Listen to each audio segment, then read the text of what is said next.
Llegué hace menos de 24 horas a Medellín, me voy dentro de menos de 4, voy a estar aquí, no sé, fue un paso fugaz lamentablemente, pero desde que he llegado no he recibido más que cariño, que buenas ideas, que humanismo, que progresismo, una ciudad bellísima.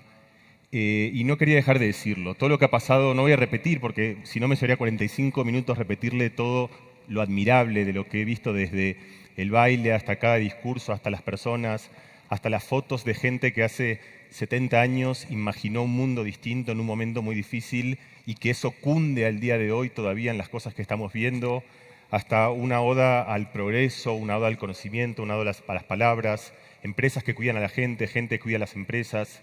Yo, viniendo de un lugar donde no pasa nada de todo eso, no quería dejar de decírselos. A veces cuesta, cuando uno vive en un lugar, darse cuenta de las virtudes. Y yo tengo, creo que el lujo y el privilegio de venir de afuera y poder encontrar lo singular que es todo esto, lo emocionante, y no quería dejar de compartirlo con ustedes. David Escobar, muchísimas gracias. A través tuyo a todas las cajas de compensación, y a Medellín, un abrazo enorme. Quería empezar así, con este agradecimiento.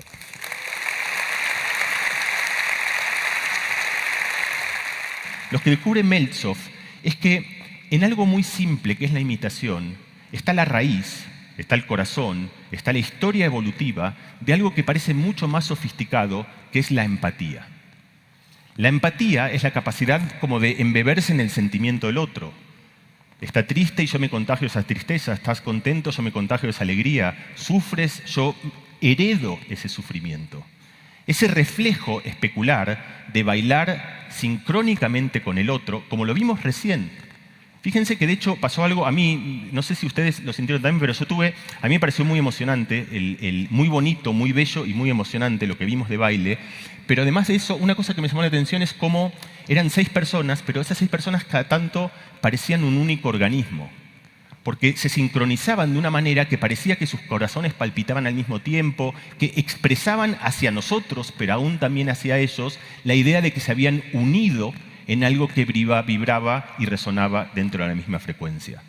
De hecho, hay estudios que muestran que, por ejemplo, que los remeros, ustedes habrán visto los remeros de los ríos ingleses de Cambridge, en el momento que están sincronizados, aparece toda una cantidad de fenómenos cerebrales, como por ejemplo que se produce endorfina, que uno se siente bien, que da más resistencia al dolor, y todo ese mecanismo, que es un mecanismo que crece en una sincronía de gestualidad, que es lo que están viendo en ese reflejo, que es algo que aparece muy temprano en la infancia. ¿Y qué tiene que ver todo esto con la inteligencia artificial? Tiene que ver que lo que descubre Meltzoff es que algo que parece muy sofisticado, esto va a volver muchas veces, en realidad, de hecho casi que eso es el oficio de la ciencia, mostrar que cosas que parecen muy sofisticadas, en realidad son simples, son el reflejo de un mecanismo relativamente simple. La empatía, que nos parece como lo más, o de las cosas más esenciales de lo humano y lo más difícil de imaginar cómo funciona, nos muestra Meltzoff, empieza en la elaboración de un mecanismo muy simple que es baila como baila el otro. Baila al ritmo del otro, ríe al ritmo del otro, sorpréndete al ritmo de la sorpresa del otro, entristécete al ritmo de la sorpresa, al ritmo de la tristeza del otro. Y entonces, cuando del otro lado de Estados Unidos, Weizenbaum, que está aquí y ustedes lo ven de espaldas, pero si lo viesen de frente, podría haber sido uno de los fundadores de Confama, porque tenía la cara, hay algo de la época, ¿saben? Como que es de... Y entonces, Weizenbaum, que estaba con esas computadoras que eran un poco mejores que la que tenía Bohm, la que tenía Turing con Reshevsky, pero que eran computadoras que tenían el tamaño de este teatro y que computaban más o menos lo mismo que un décimo de de la calculadora de sus teléfonos. Es decir, eran computadoras que tenían una capacidad de cálculo ínfima al lado de cualquier cosa que ustedes puedan vincularse hoy como dispositivo electrónico. Pero Weizenbaum, que tenía estas computadoras y hacía unos programas muy simples que hacían logo y como cosas así muy elementales, de repente escucha, fíjense cómo funciona el contagio humano, que del otro lado de Estados Unidos hay alguien que dice algo muy sofisticado de la inteligencia como la empatía, en realidad es el reflejo de un mecanismo muy simple que es imitar al otro. Cuando empiezas a imitar al otro, empieza a funcionar algo que nosotros registramos como empatía. Y entonces hace un programa que tenía 70 líneas de código, un programa muy simple, muy rudimentario, que funcionaba no en el dominio de los gestos, porque esas computadoras no podían manejar gestos, pero sí en el de las palabras. Y lo que hacía Eliza era simplemente imitar. Por ejemplo, si uno escribía en ELIZA, hoy he estado hablando con mi padre, ELIZA identificaba que padre era la palabra importante y decía, tú te llevas bien con tu padre, ¿no? Y entonces decía, sí, me llevo bien, pero estoy preocupado porque lo he notado un poco triste. Y detectaba que la palabra importante era triste. Y le decía a ELIZA, a ti la tristeza te hace sentir muy mal, o tú eres muy sensible a la tristeza, o eres muy sensible a las emociones. Es decir, esencialmente ELIZA no estaba haciendo nada más que, como en un buen paso de tango, seguir al que proponía. Si yo proponía en un lado, ELIZA venía para el otro lado. Si yo proponía venir aquí, ELIZA proponía ir para ese lado. En el dominio del lenguaje, ELIZA hacía eso de una manera muy simple. Y el descubrimiento fue que la gente, cuando estamos hablando de 1970, es decir, nada de ChatGPT ni de cosas muy sofisticadas, programas muy simples, pero cuando la gente empezaba a jugar con este programa, tenía una sensación extraña de que parecía que el programa le entendía, de que parecía que el programa estaba siendo empático y que el programa estaba como entendiendo las emociones que esa persona estaba expresando. De hecho, ELIZA, como ha pasado con muchas de las historias de la inteligencia artificial, se convirtió en una atracción de circo. Es decir, empezó siendo un programa de ciencia y después funcionaba con la atracción del circo, de la gente que entraba y hablaba con ELIZA sorprendida de ese truco de magia de que una computadora tan rudimentaria pudiese hacer algo que pareciese tan sofisticado. Este fue un hito de la inteligencia artificial, pero esto tenía un enorme problema.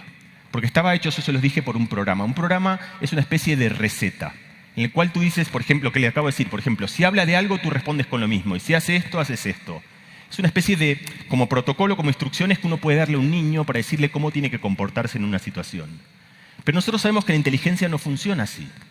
Porque uno no le puede explicar todas las situaciones con las cuales un niño se puede encontrar. Uno no le puede explicar a un presidente, a una empresa, todas las situaciones con las que se puede encontrar. Y por eso yo les doy esta definición de inteligencia, que para mí es la mejor que hay, que la concibió Jean Piaget y que va a ser la que nos va a acompañar por el resto de la charla, que es inteligencia es saber qué hacer cuando uno no sabe qué hacer.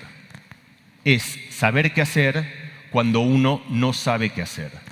Cuando nos encontramos con algo por primera vez, vamos a una fiesta a la que no hemos ido nunca, entramos a un restaurante que nunca hemos probado, llegamos a un país nuevo, yo llego a Medellín y tengo que tratar de empezar a entender cómo funciona. En cada una de esas situaciones yo no tengo un programa que me dice cómo hacerlo, pero tengo un recurso de herramientas que he ido acompañando en la vida que me permiten afrontar situaciones con las que todavía nunca me he encontrado y que me permitirán seguirme enfrentando situaciones con las cuales nunca he encontrado. Y entonces, en 1980 más o menos, y este será casi el último, de aquí vamos a pasar al siglo XXI, para los que no hayan nacido en el siglo XX y vean esto como la prehistoria lejana, un grupo, en este caso, no de psicólogos, sino de fisiólogos, neurofisiólogos. La neurociencia todavía no existía casi como campo, pero habían neurólogos y habían neurofisiólogos que habían estudiado el cerebro humano, y ahí ven arriba un corte histológico del cerebro humano en los dibujos famosos de Ramón y Cajal, y el cerebro humano formaba una red. Y entonces a alguien se le ocurrió, ¿qué tal si en vez de armar un programa al que le explicamos cómo hacer las cosas, armamos una red? Y que esa red vaya encontrando la manera de resolver problemas. ¿Y cómo los encuentra? La red lo que tiene de ese lado, de su izquierda, pongamos una red que tiene que detectar si en una imagen hay un gato o no. Después puede ser una red que tiene que detectar cómo aterriza un avión. Vamos, es igual, da lo mismo. Pero pónganse que tiene que detectar si en una imagen hay un gato o no. Entonces lo que tiene una red es una foto. Y en esa foto hay líneas, hay sombras, hay colores. Cada una de esas cosas son los que llaman atributos. Es información. Y la red de repente se da cuenta que a lo mejor si hay una raya así, de esta forma, eso parece una oreja, y que si además de haber esto también hay una raya así, que es otra oreja, entonces ya es más probable que haya un gato.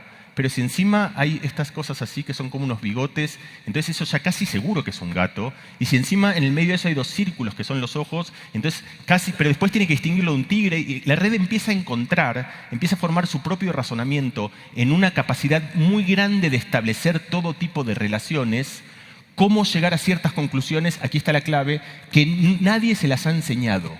La he descubierto solo, entendiendo dónde está la información relevante en cada caso para resolver un problema. Estas redes en los 80 existían, pero resolvían problemas muy simples, y a medida que se volvieron más grandes y más grandes y más grandes, la misma idea, pero en otra escala, de repente adquiere una transición de fase en la que puedes hacer cosas que eran completamente sorprendentes. Por ejemplo, aquí tienen una red neuronal, dos redes neuronales de hecho, no son redes neuronales artificiales, sino que son redes neuronales naturales. Estos eran Federer y Nadal, son Becker a su izquierda y Agassi a su lado derecha. Era la gran rivalidad tenística cuando nosotros, los de la primera fila, éramos jóvenes y cuando ustedes, los de la fila 10 en adelante, no existían. Y era una hermosa rivalidad, justamente porque también es otra forma de sincronía que es el contrapunto, donde uno era un virtuoso, el otro era lo contrario. Becker era el mejor sacador de toda su generación y probablemente de todos los tiempos. Agassi era el que mejor recibía el saque. Para recibir el saque es muy importante, justamente se trata, suele ser el principio de duelos de encriptadores y decriptadores. El que va a sacar, además de sacar muy rápido y muy bien para los que juegan al tenis, pero para los que no juegan al tenis y no lo sepan, además de sacar muy bien y muy rápido, trata de no darle información al que está del otro lado de hacia dónde va a sacar. ¿Por qué? Porque la persona que está recibiendo el saque, la pelota tarda 150 milisegundos en llegar. Es decir, que cuando ve a dónde va y sale para ese lugar ya no llega. Y por lo tanto tiene que ir antes al lugar donde cree que la pelota va a ir. Tiene que leerle el saque. Eso es algo que hacemos todo el tiempo en la vida y en las empresas. Intentamos entender dónde va a ir el mercado, qué va a crecer, hacia dónde va a ir las cosas y tratamos de anticiparnos porque muchas veces si actuamos una vez que han sucedido es tarde. Y del otro lado hay gente que trata de no darnos esta información, lo que se llama la cara de póker, gente que trata de ocultar sus intenciones para que nosotros no tengamos la ventaja competitiva de saber cómo utilizarla. El caso es que Becker, que era un enorme sacador, además de sacar muy rápido, lo que él hacía, por ejemplo, si cuando yo voy a sacar, yo hago así, ustedes saben que voy a sacar para ese lado. Y si hago así, ustedes saben que voy a sacar para ese lado porque estoy mirando ahí. Entonces, lo que hacía Becker era, ocultaba todo su cuerpo, picaba la pelota sin que se vean dónde miraba, hacía así, y la pelota iba a un lado que nadie lo había podido descifrar. Nadie de las millones y millones de personas que lo observaban por televisión, salvo una única persona en el mundo, que era Andre Agassi. Y Andre Agassi, con su red neuronal, que como les mostré aquí, tiene un montón de neuronas que trata de encontrar atributos, y para esos atributos, esta red al final lo que tiene que encontrar es el saque va a la izquierda o a la derecha. ¿Y para eso qué información usa? Bueno, ¿dónde mira? Pero ¿dónde mira no me sirve con Becker porque es bueno. Bueno, ¿dónde dirige los? Tampoco me sirve. ¿Dónde está la información? Nadie la encuentra porque está escondida, salvo justamente una red neuronal bastante particular, que lo que encontró es que lo que Becker utilizaba, la información que daba a su pesar, por supuesto, porque ni siquiera él se da cuenta, es que había algo de su cuerpo que le traicionaba y lo delataba, que era la lengua. Cuando Becker iba a sacar ahí, hacía esto. El cuerpo recto, la mirada recta, pero la lengua. Cuando iba a sacar ahí, hacía esto. Por supuesto, no lo decía tan exagerado, porque si no lo hubiesen visto, era mucho más sutil. Le estoy diciendo justamente, nadie lo vio. Era algo que solo lo vio alguien que tenía. Entonces, quiero que cuando piensen en redes neuronales. ¿Por qué les cuento esto? Porque lo que quiero es que cuando piensen en redes neuronales, las piensen justamente como estos objetos que logran, a partir de un cuerpo de datos, encontrar dónde está la información relevante para resolver un problema. Eso es una red neuronal. Agassi es una red neuronal. Les regalo esa metáfora porque creo que justamente una vez que entendemos eso, entendemos algo que parece muy complicado de entender, pero que en realidad funciona con un principio bastante simple, que una vez que uno lo entiende, uno entra mucho más cerca y mucho más fácil al mundo de la inteligencia artificial. Yo les decía que quiero ir contándoles inteligencia artificial y inteligencia humana, porque al final son las inteligencias naturales y porque no hay una sin la otra. A mí me resulta conmovedor que de toda esta historia que yo les conté que empieza en Turing, pero más que empieza mucho antes, ¿no? Porque empieza con el descubrimiento de la electricidad y de la electrónica y la teoría de materiales y Marie Curie, los elementos y los átomos y todo eso eventualmente hasta que a alguien se le ocurre las redes neuronales y sigue y llegamos y lo que armamos es un dispositivo donde esencialmente funciona como una máquina de conversar. Y es potente y es interesante y está cambiando el mundo justamente porque toca el vehículo que está en el cimiento de toda la cultura humana, que es la conversación. Por ejemplo, Sócrates quería entender cómo funcionaba la virtud, o cómo funcionaba el amor, o cómo funcionaba la amistad, o cómo funcionaba la geometría, o dónde estábamos nosotros en el universo. Y se juntaba con alguien, al juntarse con alguien le proponía una idea. Y es más fácil proponerle una idea a una persona que proponerle una idea a una mesa. Entonces ese es un buen punto de partida de la conversación. Pero además, cuando uno le propone una idea a una persona, uno arregla, es como cuando uno le muestra el cuarto a alguien, uno trata de acomodar las cosas, uno tiene su cuarto desordenado, pero cuando hay gente uno lo ordena, lo mismo pasa con las ideas. En la conversación uno no dice bla, bla, bla, bla, bla, uno lo que dice son ideas ordenadas. Y además de eso, y esto es lo más rico, la persona que está al lado, que tiene otra perspectiva del mundo y que tiene otra visión, puede decirnos que alguna cosa que hemos dicho a lo mejor no parece sensata o no tiene asidero, parece rara, parece distinta. Y Sócrates se acercaba a la conversación de una manera que nosotros haríamos muy bien de ejercerla hoy y que en cierta manera se está perdiendo. Hoy hablábamos también antes con David de que somos lo que conversamos, y yo le decía también somos la manera y la forma en la que conversamos. La manera en la que conversaba Sócrates es una manera en la cual se juntaba con otra persona para tratar de descubrir, para tratar de aprender. No era una discusión típica de pareja en la que decía, te he dicho 800 veces, y otro decía, no, pero tú siempre eres el que... No, esa conversación, no hay dos personas que quieren aprender.